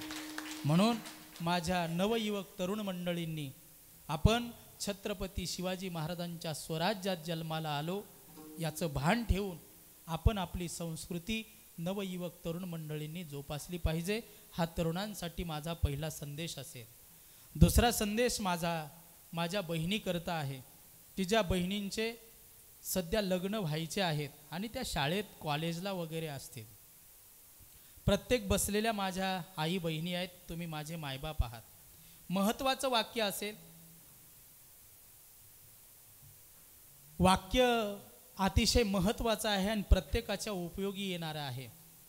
जोपर्यंत तुमची मुलगी कितीही लाडकी असू द्या, मला माहिती आहे मुलगी जेवढं बापावर प्रेम करते, बाप जेवढा मुलीवर प्रेम करतो, तेवढं जगात प्रेम करणारं पात्र जगात तुम्हा आम्हाला पाहायला मिळणार नाही. एखादा लग्नाचा प्रसंग डोळ्यासमोर ठेवा, मुलीचा विवाह होऊ द्या आणि तिला सासरी जायचं असू द्या, त्यावेळेला ती मुलगी गावातील प्रतिष्ठित लोकांचं दर्शन घेत घेत आपल्या आईपर्यंत येते. आईला कडाडून मिठी मारते आणि आईला सांगते, आई मी जाते बरं का, आई माझ्या बाबाबरोबर वाद करत जाऊ नको, माझ्या बाबाबरोबर भांडण तंटा करत जाऊ नको, तुझ्यावर आहे आई, आता वाद करू नको बरं का, आता माझ्या बाबाला तू सोडून दुसरा आधार कुणाचा नाही बरं का. ही फक्त मुलगीच प्रेम करू शकते. म्हणून मी नेहमी सांगत असतो, ज्या दिवशी माहेरातले मायबाप गेले त्या दिवशी मुली करता तिचं माहेर संपलं. जोपर्यंत माहेरात मायबाप जिवंत आहेत तोपर्यंत त्या मुलीची पिशवी रिकामी मात्र कधी मायबाप येऊ देत नसतात. कितीही गरीब असू द्या, पण मुलीची पिशवी रिकामी येऊ देत नाहीत. आमची एक चुलती गरीब आहे, तिला एक मुलगी आहे. मुलगी आल्याच्या नंतर तिच्या पिशवीत तांदूळ तरी टाकून देईल, गहू तरी टाकून देईल, डाळ तरी टाकून देईल. ते लसण टाकायची वस्तू आहे का, लसण तरी टाकून देईल, कांदे तरी टाकून देईल. आता ते साबणाच्या चिवट्या पण साबण पण टाकून देईल. ज्या दिवशी कॅन्सरने आमची चुलती मरण पावली तेव्हापासून त्या मुलीच्या पिशवीत परिवर्तन झालं. आता आली माहेरात की तिची पिशवी रिकामी घरी घेऊन येते, वापस घेऊन येते. मी भेटलो की मला कडाडून मिठी मारते आणि सांगते, महाराज तुमची चुलती जोपर्यंत माहेरात होती तोपर्यंत माझी पिशवी भरून आली. आज माझी आई गेली, तुमची चुलती गेली, आज माझी पिशवी रिकामी आहे, लक्षात ठेवा. म्हणून निष्काम बापावर प्रेम करणारं पात्र या जगात फक्त आणि फक्त मुलगी आहे. तुम्हाला हात जोडून विनंती आहे, भरपूर मुलीवर प्रेम करा, मुलीनेही बापावर भरपूर प्रेम करा, त्याबद्दलही माझं दुमत नाही. पण जोपर्यंत तुमच्या मुलीचं लग्न होत नाही तोपर्यंत तुमच्या मुलीजवळ मोबाईल देऊ नका, माझी हात जोडून विनंती आहे. याचे परिणाम काय झालेत? लॉकडाऊनच्या काळात आम्ही विश्व हिंदू परिषदेचं काम करतो, त्या माध्यमातून आम्हाला माहिती आहे याचे फार वाईट परिणाम झाले. एका बापाने 80,000 पगार बापाला, LIC ऑफिस मध्ये तो मॅनेजर होता, 80,000 पगार होता बापाला. मुलगी दिसायला अतिशय स्वरूपवान देखणी मुलगी होती, म्हणून एक लेक्चरर पोरगा बापाने बघितला, 15 लाख रुपये बापाने हुंडा दिला, मोठ्या थाटामाटात मुलीचा साखरपुडा केला आणि साखरपुडा झाल्याच्या नंतर 2 दिवसाने बाप मुलीचं लग्न धरणार. 2 दिवसाने मुलगी एका गरीब पोराबरोबर प्रेम प्रकरण करून पळून गेली. पळून गेल्याच्या नंतर बाप पोलीस स्टेशनला गेला, रिपोर्ट दिल्याच्या नंतर दोघांनाही बोलवण्यात आलं. आल्याच्या नंतर सांगितलं, विचारले मुलीला, हे तुझे कोण आहेत? मुलीनं उत्तर दिलं, यांचं आणि माझं नातं काही नाही, मी यांना ओळखत नाही. ते तर बोलतायत तुझे वडील आहे. ते माझे वडील नाही, ते माझे वैरी आहेत. यांच्यापासूनच माझ्या जीवाला धोका आहे, यांच्यापासूनच माझ्या नवऱ्याला धोका आहे. उद्या जर आमच्या दोघांना जर काही कमी जास्त झालं तर याचे जबाबदार हे माणसं राहतील. हे शब्द मुलीचे बापाच्या कानावर पडले आणि 80,000 ज्या बापाला पगार होता, 15 लाख रुपये हुंडा ज्या मुलीला दिला होता, तोच बाप आयटॅक येऊन जाग्यावर मरण पावला. लक्षात ठेवा, ही सत्य घडलेली घटना आहे बरं का, खोटं नाही बोलत. म्हणून जोपर्यंत मुलीचं लग्न होणार नाही तोपर्यंत तिच्याजवळ मोबाईल देऊ नका. माझे हात जोडून विनंती आहे, हा एक संदेश घरी घेऊन जा. मायबाप केवळ काशी तेने न जावे तीर्थासी. जोपर्यंत तुमच्या घरात तुमचे मायबाप जिवंत आहेत, माझे हात जोडून विनंती आहे, देवाचं दर्शन घेऊ नका, साधूचं दर्शन घेऊ नका, पण दररोज ज्याच्या घरात मायबाप आहेत त्याने आपल्या घरात जाऊन आपल्या मायबापाच्या चरणाचं दर्शन घेऊन घराच्या बाहेर पडा. तुमच्या आयुष्यात जर काही कमी पडलं तर मला म्हणा, कधीच काही कमी पडणार नाही. मायबापांची सेवा करा. आणि दररोज ज्यांना ज्यांना वेळ मिळाला, अतिशय भव्य दिव्य स्वरूपाचं आपल्या गावचं मंदिर आहे. वाक्य बोलतो, महाराष्ट्रात आत्तापर्यंत मी खूप फिरलो, खूप कथा, खूप कीर्तन केले, पण आत्तापर्यंत तुमच्या भांडेगावसारखं मंदिर महाराष्ट्रात कुठेही पाहायला मिळालं नाही. हे फक्त भांडेगावात पाहायला मिळालं. एवढं सुंदर हनुमंतरायाचं मंदिर आहे. आणि मी नेहमी सांगत असतो, भूत पिशाच निकट नहीं आवे, महावीर जब नाम सोनावे, जो शतबार पाठ कर कोई, छूट ही बंदी महासुख होई. ज्या माणसाला जीवनात यश पाहिजे असेल ना, त्या माणसाने दररोज स्नान झालं का मंदिरात यायचं, 7 वेळेला हनुमान चालीसा वाचायचा. तुमच्या आयुष्यात जर काही कमी पडलं, तुमच्यावर जर संकट कधी आलं तर मला म्हणा. एक उदाहरण सांगतो आणि सेवा समाप्त करतो. मी देगलूर हैदराबाद रोडवर कीर्तनाला चाललो होतो. म्हाटी नावाचं गाव होतं, त्या म्हाटीला माझं कीर्तन होतं. जात असताना एक मुलगा गाडी चालवत होता, मी समोर बसलेला होतो, पाठीमागे 3 जण बसलेले होते. आम्ही त्या देगलूर हैदराबाद रोडवर निघण्यासाठी डिवायडरमधून आमच्या रस्त्याकडे चाललो. समोरून एक ट्रकवाला येत होता, त्या ड्रायव्हरने पाहिला आणि त्याने ब्रेक मारले. एकूण 80-90च्या स्पीडनं येणारा टेम्पो त्याने बघितलाच नाही. टेम्पो आला आणि बरोबर गाडीचा दुसरा गेट ठोकला. गाडी गर फिरली, त्या डिवायडरला जाऊन लागली. बाकीचे सगळे माणसं कोमात होते, रक्ताभोंबाळ झालेले होते, गाडीचा सगळा बाखळा झाला होता, ड्रायव्हर सुद्धा बेशुद्ध होऊन पडला होता. त्याच्यात फक्त मी एकटा शुद्धीवर होतो. बाकीचे 3 जण जाग्यावर एक्सपायर झाले. ड्रायव्हरच्या तोंडावर पाणी मारलं, तो जागून उठला आणि तो मला विचारतोय काय झालं. त्याला सुद्धा कळालं नाही काय झालं. पण मला उदाहरण सांगायचं आहे, एवढ्या मोठ्या ॲक्सिडेंटमध्ये माझ्या केसाला सुद्धा धक्का लागला नाही. याचं कारण काय होतं माहिती आहे? माझ्याकडं कीर्तनाची बॅग होती, त्या कीर्तनाच्या बॅगमध्ये माझा फेटा, एक उपरणं आणि त्या कीर्तनाच्या बॅगच्या एका कप्प्यात हनुमान चालीसा होती. तर माझ्या केसाला सुद्धा धक्का लागला नाही. ही हनुमान चालीसेची ताकद आहे. म्हणून जो शतबार पाठ कर कोई, छूट ही बंदी महासुख होई, जो यह पडे हनुमान चालीसा, होय सिद्धी साखी गौरीसा. म्हणून वेळ मिळाला हनुमान चालीसा घेत जा, मायबापांची सेवा करत जा. तुमच्या हातानं कुणाच्या वाटेत फुले टाकता येत नसतील तर टाकू नका, पण कुणाच्या वाटेत काटे तरी टोचण्याचा प्रयत्न करू नका. एखाद्याच्या जखमेवर मल्लमपट्टी करता येत नसेल तर करू नका, पण त्याच्या जखमेवर निंबू आणि मीठ तरी पिळण्याचा प्रयत्न करू नका. एखाद्या गरीबाची झोपडी तुम्हा आम्हाला बंगला बांधून देता येत नसेल तर देऊ नका, पण काडी लावून गरीबाची झोपडी तरी जाळण्याचा प्रयत्न करू नका. एवढंच बोलतो.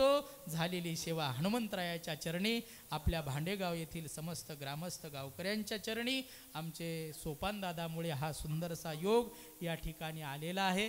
मी माझं महत् भाग्य समजून आमच्या सोपान दादांच्या चरणी, सर्व महाराज मंडळीच्या चरणी झालेली सेवा समर्पित करून माझ्या वाणीला पूर्ण विराम देतो. सर्वांनी भजन करा. ज्ञानेश्वर माऊली, ज्ञानराज माऊली तुकाराम.